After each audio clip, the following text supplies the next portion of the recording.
Revelation 2530. From the 31st of October 1942. Deep divine wisdom. Rays of eternal light.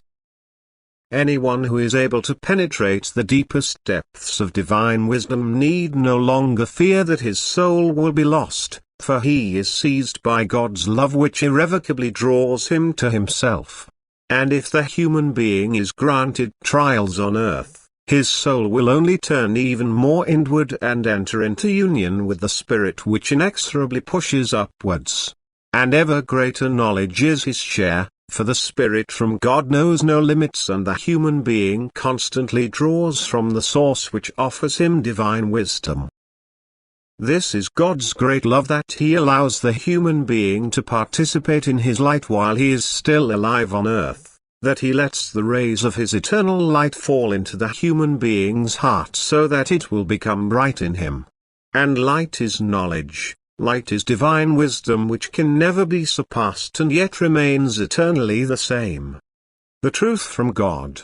Once the light has cast its rays into a person's heart, he will no longer know darkness, for his knowledge cannot be taken away from him. It is like the dawning day which only ever increases in brightness.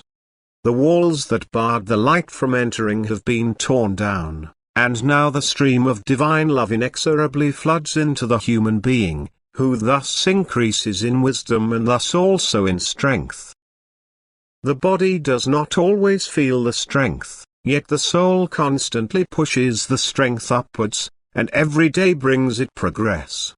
It strives towards the eternal light, it matures under the influence of this light, and it need no longer fear a decline, for its desire is eternally only for unification with the original light, with God.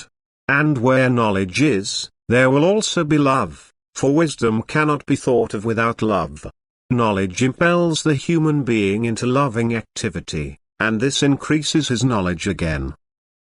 And God, as the eternal love, draws the soul to himself which lives in love and crowns it with his gift of grace. He lets it look into the spiritual kingdom during its earthly life. And he increases their knowledge of what is beyond earth. He lets them participate in the eternal glory, he lets them gain insight into the kingdom of peace. And the soul will keep its knowledge as long as it still lives on earth. And it will use it for the service of its fellow human beings and also try to transfer the knowledge to them. For only when the human being is knowledgeable is he in the kingdom of light. And it is God's will that light should shine in humanity, that it should strive for brightness in its heart, that it should long for light, for divine wisdom. Amen.